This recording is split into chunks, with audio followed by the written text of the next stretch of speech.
Hey, it's Bob and Peeps, Television77 here today. Sorry for that last video being a bit more bleak. I just wanted you guys to know the specific reason as to why I was gone for a few days. Unlike other times where I've just stopped recording for a month or two at a time, that actually had some reason behind it, and I was planning to upload some Soccer Scramble videos, but I couldn't due to the nature of the event. But, well, like I said in that last video, I am back. And I'm ready to keep recording again, and today, well, I'm going to do my top 5 favorite Genius games. Now, this list has changed a bit, fluctuated some, but yeah, 4 of the games I've already reviewed, and one of them I will be doing, well, it will be one of the 2 games that I'm Let's Playing after I am done with Soccer Scramble, both of them being Genius games. Now, let's get straight onto the list. This is going to be a 2-parter. Part 1, aka this part, will be 5 and 4, and part 2 will be 3 to 1. Anyways, let's get right into it with number 5. Now, coming in at number 5, we have the second Genius game that I've ever played. That Genius game being My Chemical Girlfriend. Now, this seems to get a lot of hatred from the community, and yeah, I guess I can understand why. Allison and Aaron start out as some of the worst characters possible, but personally, like I said in the video, through their development, I think they become really enjoyable and likable characters, and it's a bit difficult to see why others don't see that after their development, but at the same time, not every character after development will end up better, and I guess that's the way that some of them see it. Like the character's development, sure, it gives a reason for it, but it's sort of not enough for them, and I can get why. It can be a bit frustrating to have to deal with it for that long and then get a conclusion that is unsatisfactory. But at the same time, the characters, easily my favorite part about that. Saki was extremely enjoyable throughout the entire story as well. The only character who didn't start off unlikable. But in the end, like I said, well, I changed the rating some. Originally I gave it a 10 out of 10.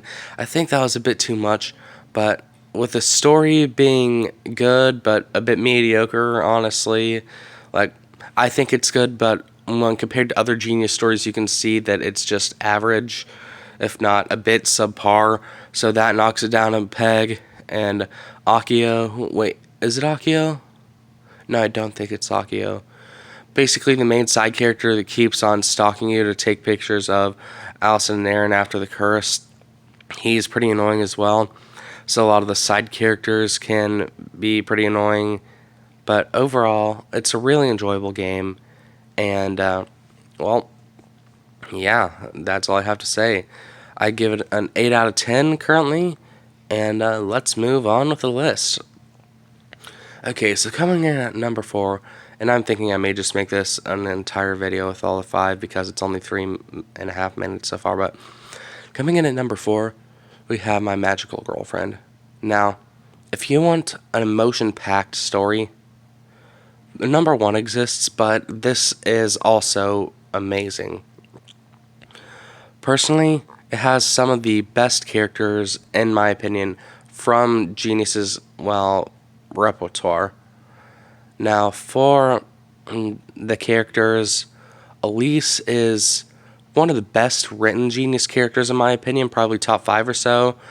I mean, there are some characters, like one of the characters in my number 1 that I constantly obsess over, and I'm glad that Elise is one of the characters that I obsess over.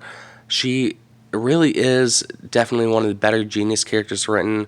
She has elements of the childhood friend archetype without fully being that archetype, because you did previously know her, but at the same time, previously knowing her was from just the year before, where, spoiler alert for the story if you haven't played, at the beginning of the story you ended up finding that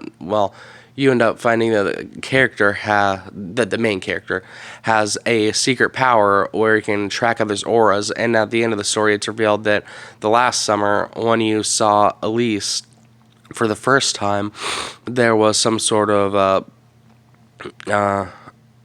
I believe, earthquake, and a huge rock fell on you, and in the middle of healing you, in the middle of Elise healing you, the ambulance took you away, so it couldn't heal completely, and that's why you had the power to track auras, which actually becomes really useful throughout the story.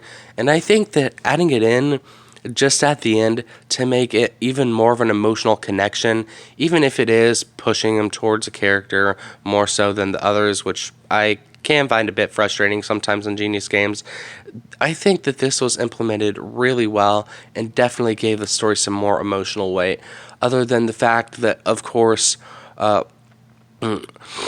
Effie and Charlotte have, spoiler alert again, they try to kill you a few times throughout the story, and we see really human-like reactions from these fictional characters because the people at Genius actually know how to write a good character other than someone who left, which I'm not going to make a video on. That's not my job, but I'll DM you and tell you about it if need be. And, well, that's number 4. 8.5 out of 10 is my ranking for that. Okay, number 3, Spellbound Schoolgirls. Now, this is one of the more recent games I've played, but I can tell you right now, it's definitely one of the most enjoyable, as you can see, because I've put it at number 3. I think that this is really underrated and deserves more respect as a Genius game because a lot of reasons. I think the story, personally, is, other than probably Time Only Knows, one of the best, if not the best, that Genius has made, other than, well, what I've already mentioned with Time Only Knows, and maybe Sakura Scramble, which, spoiler alert, you gotta expect. I mean, my name in Discord is literally Poppy Obsessed Prick. And, yeah. But, well, yeah.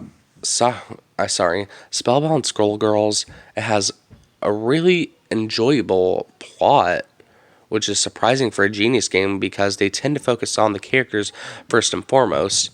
And that is something that really caught me off guard, and I loved the entire story, which brings it up a few more points than it would have been without. But holy shit, the characters. I mean, while Mai didn't really appeal to me, I can still see that she was a really well thought out character, and that it took a while to think of every single attribute she'd have. Along with that, while she isn't my style, I can definitely see why she appeals to many other people.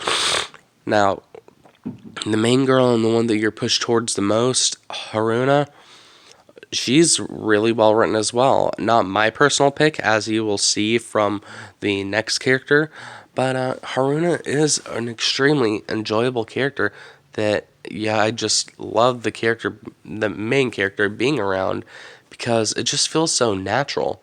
Like, okay, don't hate me when I say this, but kind of like a bit of a downgraded Poppy in a way.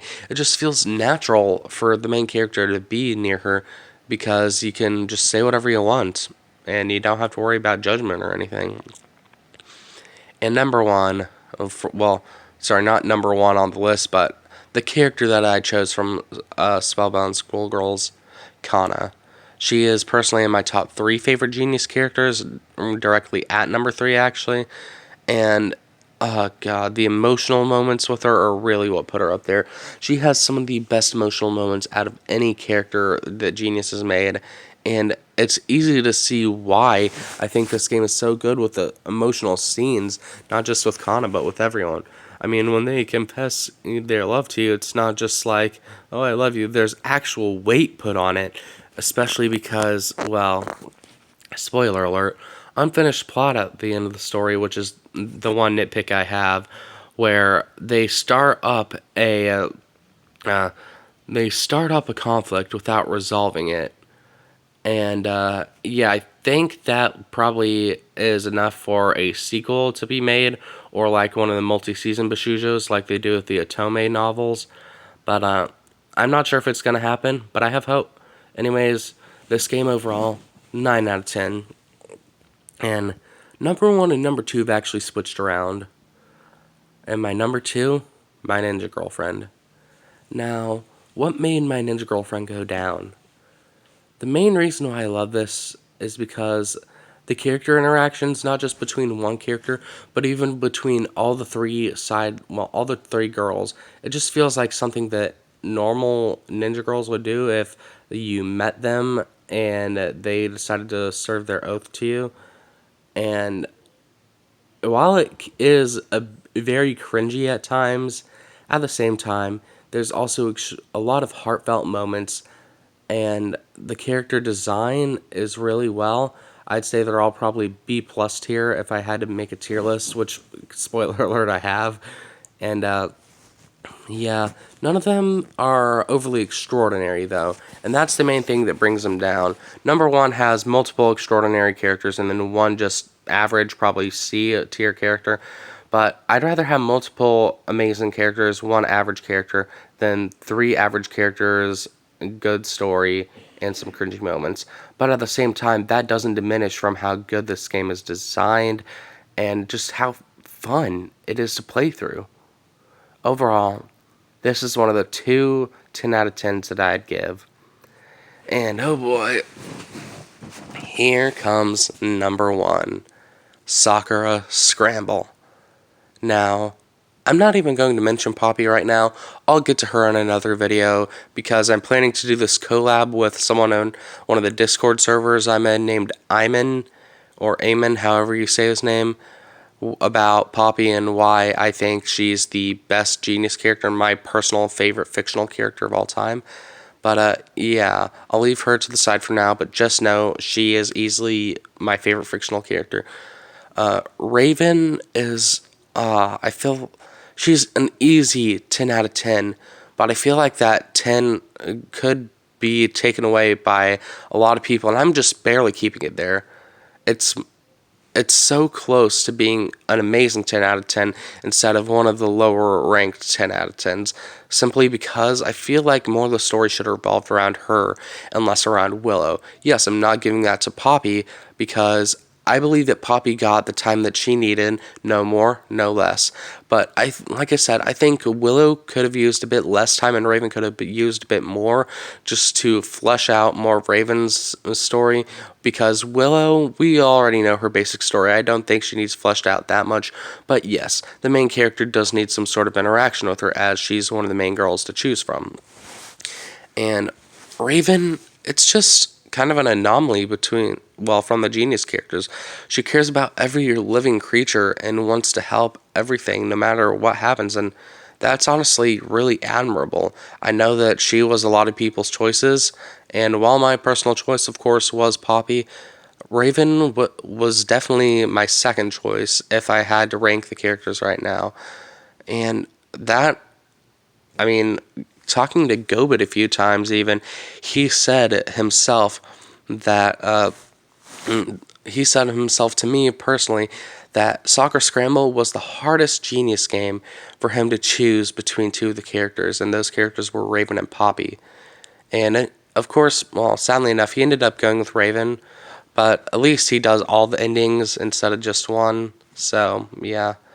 And lastly, Willow. Now, Willow, like I said before, I think some of the time that she had could have been used to make Raven a better character, and I think at the same time, if that happened, she would have also been made a better character. I mean, yes, I know that she has to have some focus, but I feel like she gets way more than she should because we already know the basic things about her character because we see them stereotyped all the time.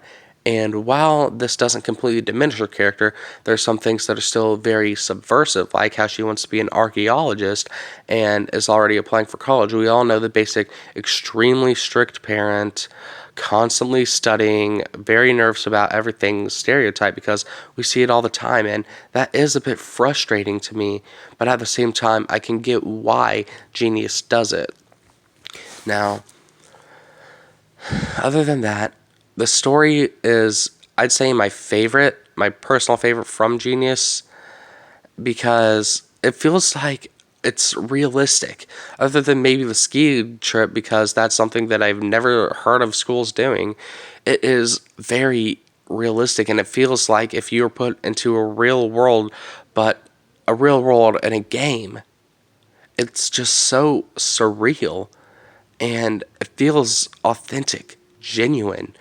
Unlike a lot of other stories, which you can easily write off by things like the title or the basic elements in the story, these are actual high school characters going through actual high school lives and confused about their feelings for one person or another.